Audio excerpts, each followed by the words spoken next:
Hi, everybody. Welcome to episode 2 of GameKave. GameKave, our game analysis industry thoughtful duo talk show. Yeah. He's the Trash Panda. Trash Goblin. I sorry. am Maximum Trash Panda today. Okay. Trash Panda Bronson Fury. I'm Anthony Tom. Yes, and hey, we're here to talk about video games. We're here to talk about video games, and you know what? I got some fresh tea for you today. Ooh, thank you. This is the Arizona Arnold Palmer Diet, half and half, iced tea and lemonade. Oh, it's diet. You get that, I just grabbed whatever was at release. you grab that aspartame. Get that cancer. Get that, It's actually quite alright, actually.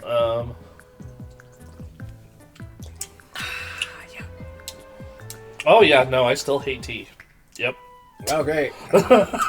Well, yeah, I mean...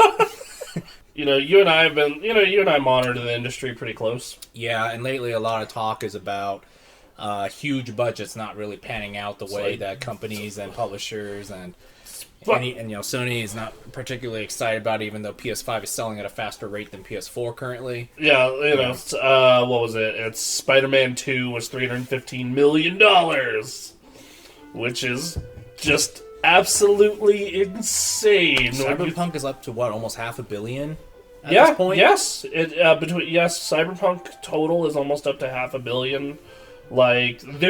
So we don't know how much it actually cost yet, but GTA 6 has been allotted $2 billion. What? I'm not saying video games, you can't make expensive, nice video games that push boundaries. But it's just getting to the point of where, to break even on Spider-Man 2, they had to sell 10 million copies. To break even. And you're seeing this more and more, and the industry's getting smart about this. You need scalable games. You need something that can run on something as low as a Switch, or a PS4 at least. Or some computer that was built in 2016. Yes. An 8-year-old computer. Yeah, an 8-year-old gaming computer to the most high, I have a 4090 and a 7900 X3D kind of computer. Because the more devices you get on, that's more chances at sales. Period. That is numbers. And if you can get it to run and work well, I think of games like Minecraft. I think of games like Stardew Valley. I think of you look at some of the most profitable games of all time, they are games that can run on anything. And we're getting to the point where graphics are, even on potato machines, graphics are pretty good. They look okay.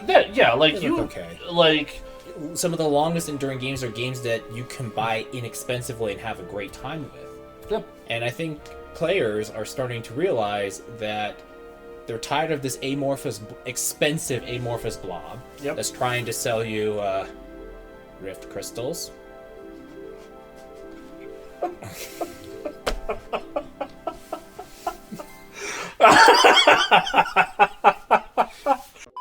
The Switch, in my opinion, was the start of a trend that was people starting to actually care about portability more. And there's 140 million Switches out there. And, not only is there 140 million Switches, it's the best-selling console in Japan ever.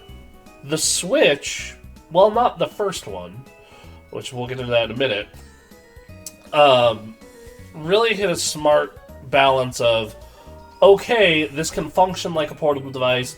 You can get 3 to 5 hours of battery life on the base models, 5 to 8 on the new models, and play, yes, traditional portable games, Pokemon, Stardew Valley, that kind of thing, but also big, giant Zelda. And then they threw on the thing of, hey, you can hook it to your TV really easily. Hook it to your TV, get a Pro Controller out, sit on the couch, play it just like a regular Nintendo console. Absolutely. And then you can just pick it up, throw it in your bag, and then play it on the train or the bus or whatever. Because prior to the Switch, you had to have two versions of the game, and it was almost there. Yeah. But you had to have a Wii U version and 3DS version of a game. Or like, you would play, or you would have, like, in the case of, like, the PSP, the console that I want to bring up is the Vita. Is the Vita, I thought, was going to be what the Switch is. It just came out about 5-6 years too early.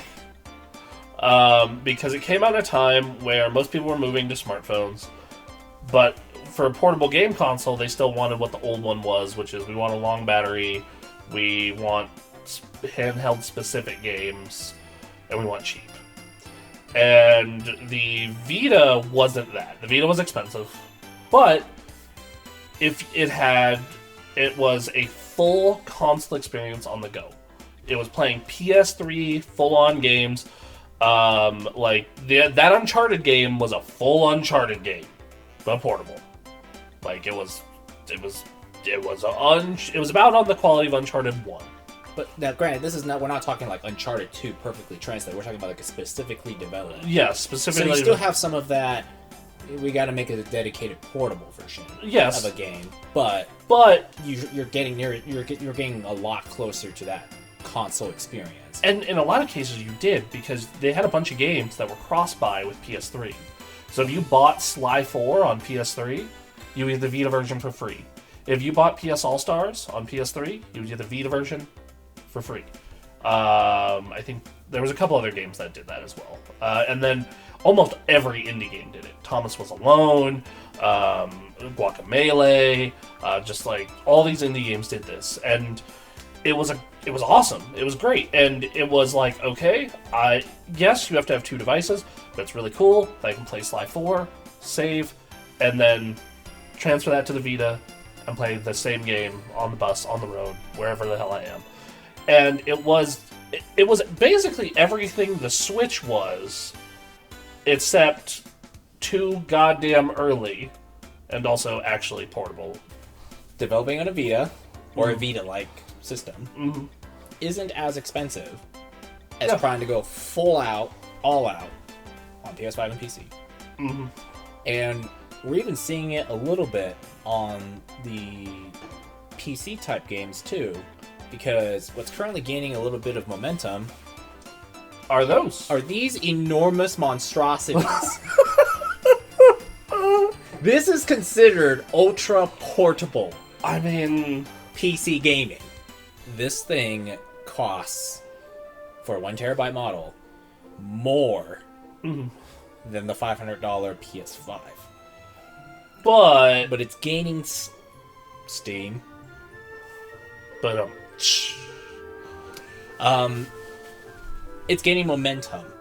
And it's a little perplexing because these things are more expensive than a PS5, and yet what it offers is this on-the-go PC with a controller experience, where the savings is you already have is that if you're buying this, you probably already have you're very likely to have a Steam library already. I have 330 games on Steam, and you can play Cyberpunk on this device just like you can on your PC at home with a controller. And because it's a PC, you can run emulators on it. And I knew these things were starting to take off when I got a text from my friend Ray. And Ray is not like a super normie, but he's a gamer who just plays what he likes and isn't in tune with stuff. When he sent me a picture of the fact that he bought an ROG Ally, I look at that, and I look at, like, how much adoption... Like, Aaron's considering buying one. You just bought one. I just bought one, yeah. I just bought one last week, So, like, among gaming enthusiasts, we're buying these first-generation portable PC-like devices. Mostly the deck and the Ally. Yeah, mostly the deck and the Ally. But the thing is, competitors are jumping in. Yeah. The Go and the Claw exist. Yeah, the Claw just came out. As far as I can tell, these things are gaining momentum. Which means developers are going to want to sell their games for people who have these. Now, this seems like a enthusiast-only device, and they're not exactly selling out like crazy right now. No, But- I was able to buy one easily. Yeah. But I think they have enough mainstream appeal that more normal gamers are curious about it. Is it a bit of a kind of like the next fashionable thing to own? Maybe. These things aren't cheap. But the Switch 2 is coming, and I know Nintendo extremely rarely ever does anything highly expensive. Like, the Switch was so popular that Overwatch and Hogwarts Legacy had to have a version on the Switch to get to their target demographic. And here's the thing about the Switch 2. From the rumors we've heard, it's about as powerful as an Ally, so that means about this much more powerful than a deck. And it's going to be probably the same size as a Switch. And that means, and it's backwards compatible, and I think a lot of the Switch audience is going to move to the Switch 2. Yeah. Which means you're going to have to make games for it. Because that's a big, big, big, big, big audience. Hey, people really like the Switch 2. Microsoft's rumored to make a little portable system. These little PC-likes, ultra-portable PC-likes exist now. All of a sudden, you almost like have that, if you can't control your own ceiling on how expensive your game is and how much tech you want into it, the hardware ceiling will be your hard ceiling. And that will help you control your costs and ambitions for your game. And maybe they'll think, if we can't use graphics anymore to wow everybody, we're gonna have to focus on art and gameplay. Yes, and to sum it up, I think what smart developers are going to do in the AAA space are, with the exception of Dragon's Dogma for some reason. Well, that was a little too. That thing started development before this whole thing happened. But it uses the RE engine. Yeah. Every RE engine game scales amazing. Like, you look at RE4, RE2, RE3, Village, 7. You look at all those. Monster Hunter World, Monster Hunter Rise, DMC5. They can run all the way down to a PS4, and in the case of Monster Hunter Rise, a Switch, all the way up to the most beefy, ridiculous PC that you have ever seen. And I think, and yes, there's differences between them. Like, if you go play Resident Evil 4 on PS4, of course the PS5 version is going to look and run 1,000 times better. However, the huge appeal, that game you're playing on your high-end PC or console can also be the exact same game that you play on the go. Exactly. And your saves sync to the cloud. Right. And then on top of that, you have the advantage of, on top of that, like I said, the scaling of it, fitting the portable, fitting the console, fitting the PC. That is a type of flexibility and convenience. Yep. That you have. So yeah, you have the cheaper cost, the convenience, the growth of especially the Switch, and I think the Switch 2, and now these things. In the case of the deck, I just think that and then laptops, like gaming laptops are more popular than ever. Because you can get dedicated graphics without having to shell out $800 for a card. Yeah. So all of a sudden, we're looking now where the dividing line between being able to play games on the go and playing games at home, that line will no longer exist. It's very blurring right now. Or it's being erased. Yeah, I think that the next generation of portables, so it might start with Switch 2, but I think the one after that, so Switch 3, or at that point it'd be like Deck 4, Ally 5, whatever the hell we're on at that point. By 2030. Like, by 2030, I think that it's going to be gone. Like, I think that, there'll still be the graphics difference there and the performance difference, but I think you're going to have very much a thing where, in some cases, in the case of Sony and Microsoft, I think they're really going to try and sell you two devices. They're going to try and sell you a console and then a portable version. Shiny graphics is highly marketable. Very much like this guy, where, if you bought the PS4 version, you get the Vita version for free. And you're just going to take your games everywhere. and games are going to be more scalable, and there's going to be less of a focus on graphics. Because, in fact, Sony did it recently. Sony is porting Ghost of Tsushima to the PC. It's coming out this May. One of their big marketing bullet points is going to be playable on portable PCs. Ooh, that's huge. Yeah. As if they wanted to shoot the Vita engineer in the heart. They're like, fine, mother. Okay, they get it. That's big. Because the hardware isn't really making them all the money. No. It's the software It's and always, accessories. that's always been the case. Right. And so, as long as you keep selling games as your primary moneymaker, does it really matter that much anymore where the game is? Like, exclusives are not really quite a thing like they used to be. No, like... Because now that we're just living in an age where it's just, I want the convenience to play it wherever I want and with other people who have different systems. Yes. So, yeah. Well, I think outside of Nintendo, eventually we're going to have an almost entirely platform-agnostic future. I think Nintendo's still going to be like... Nintendo's in their own little world. But I think like Microsoft games are coming to PS5 right now. Yes. Sony hasn't said anything, but everybody who plays the game has been saying with Helldivers, you should really port this to Xbox, please.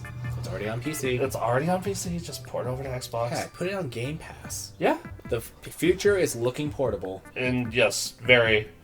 And well, consoles will still be around. I think consoles still be around for a lot of reasons. Because, the PS5 is selling faster than the PS4. Yep. And the Switch is considered a hybrid console. Yep. And it's not truly 100% portable. And the Series S and X are selling better than the One, and they are doing well. They're just not exploding. But I think, but I think what the Switch has proven, and what the deck and the momentum that the deck and its competitors are building, is that you can have something that can be conveniently portable and docked, and you can play the exact same game.